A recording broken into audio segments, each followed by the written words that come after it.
Studying physics for 6 hours. Hello everyone and welcome back to my YouTube channel Study B. I'm a PCMA student as well as a NEET aspirant and NSCB 2026 aspirant. So firstly, happy Independence Day to you all.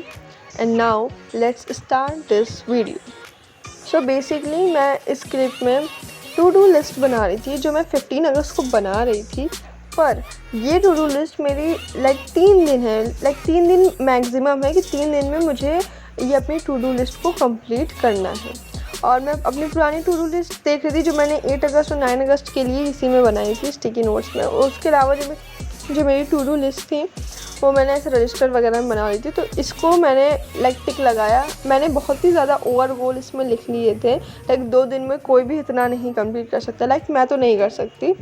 तो इसलिए वो मैंने just tick लगाया और जो chapters मेरे नहीं हुए थे उनको मैंने अगेन फिर से लिखा करने के लिए। तो जस्ट मैं यहाँ पे अपनी टू डू लिस्ट ही पूरी बना रही थी।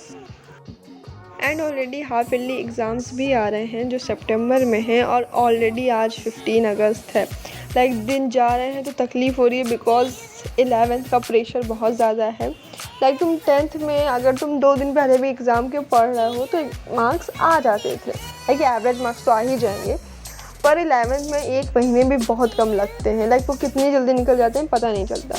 तो अभी हाफ ईयरली का प्रेशर बहुत ज़्यादा है, तो इसलिए मैं सोच रही हूँ अपना हाफ ईयरली में उसके लिए मुझे अच्छी प्रिपरेशन करनी होगी। अभी मैं नीट को साइड में रख के अभी मैं हाफ ईयरली पे ज़्यादा फोकस कर लूँ। मैं अगर हाफ ईयरली के लिए पढ़ रही हूँ एनसीईआरटी तो वो नीट में भी काम आएगा ऑब्वियसली, पर मैं हाफ ईयरली में ज़्यादा फोकस कर रही हूँ अब। सो जस्ट मैंने टू डू लिस्ट बनाई और आज मैंने 6 आवर्स फिज़िक्स सिर्फ फिज़िक्स पढ़ी है, क्योंकि मेरे स्कूल में चल रहा है रोटेशनल मोशन वाला chapter, system of particle and rotational motion. और मैं हूँ अभी मोशन इन प्लेन में, जो फाइनली आज कंप्लीट हो गया। सो मुझे क्या करना था, मुझे मोशन इन स्ट्रेट लाइन भी रिवाइज करनी थी, यूनिट्स एंड मेजरमेंट भी करना था और मोशन इन प्लेन भी कंप्लीट करना था, ताकि मैं फिर लॉज ऑफ मोशन और शायद वर्क एनर्जी एंड पावर है तो उन दोनों चैप्टर को करूँ ताकि मैं ट्रैक पे आ जाऊँ। बिकॉज 15 अगस्त ऑलरेडी हो गया है, अगर रिवीजन नहीं होगा तो मैं पेपर में क्या लिख के आऊँगी। तो इसलिए मैंने ये गोल लिया था कि मुझे ये कंप्लीट करना है। पर अफसोस की बात ये है कि ये इतने गोल मेरे 6 आवर्स में नहीं कंप्लीट हो पाए। तो मैं मॉर्निंग में 9:30-10 तक पढ़ने को बैठ गई थी, फिज़िक्स लेके अपनी। तो सबसे पहले मैंने फिज़िक्स का मोशन इन अ प्लेन का रिमेनिंग लेक्चर कंप्लीट किया, जो मैं अगेन मुनील सर से पढ़ रही हूँ। बिकॉज वो टीचर मैं बहुत ज़्यादा ब्लेस हूँ जो मैंने उनकी वीडियोस को देखे और उनसे पढ़ा और उनको मैंने चांस दिया कि मैं उनकी वीडियो देख सकूं। सो उनके वीडियोस इतने ज़्यादा अच्छे होते हैं कि मुझे सारे क्वेश्चन, चाहे जितने हाई लेवल के हों चाहे जैसे क्वेश्चन हो, कॉन्सेप्ट हो, सब कुछ समझ में आ जाता है। सो मैंने सबसे पहले मुनील सर का रिमेनिंग वाला लेक्चर देखा मोशन इन प्लेन का, और साथ ही साथ जो सर क्वेश्चंस करवा रहे थे वो मैं अपने नोटबुक में करती भी जा रही थी और उनको सॉल्व भी करते जा रही थी। जो सर जो पॉइंट कराते हैं या फिर बोलते भी हैं कोई ऐसा पॉइंट जो मुझे इंपॉर्टेंट लगता है तो वो मैं पेंसिल से लिख लेती हूँ रजिस्टर में, ताकि मुझे रिवीजन करने के टाइम पे दिक्कत ना हो। उसके अलावा मैंने मोशन इन स्ट्रेट लाइन का रिवीजन किया, लेकिन ये जो मेरा लेक्चर था ये 4 घंटे का था, जिसमें से 2 आवर्स का मेरा देखा हुआ था और 2 आवर्स का रिमेनिंग था।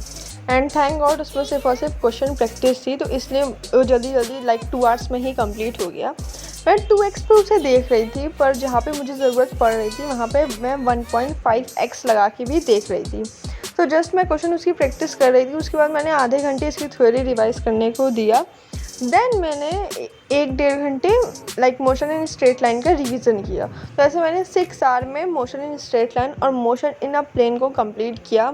अभी जाहिर सी बात है वो अच्छे से पूरी तरीके तो कंप्लीट नहीं हो पाए, बिकॉज तुम 1 या 2 बार पढ़ के उसे कितना ही अच्छा कंप्लीट कर पाओगे। मेरा ये मानना है कि अगर किसी चैप्टर को तुम 5 से 6 बार नहीं पढ़ रहे हो तो तुम्हारा वो चैप्टर 100% कंप्लीट नहीं हुआ है। तो इसलिए मैं हर चैप्टर को 5 से 6 बार पढ़ती हूँ या उससे ज़्यादा भी, टाइम के हिसाब से। और एग्ज़ाम के एक दिन पहले पढ़ के तो 11th में तो पास नहीं हो सकते, तो इसलिए मजबूरी है हम लोग का स्टार्टिंग से पढ़ना। सो जस्ट यही मैंने फ़िज़िक्स पढ़ी।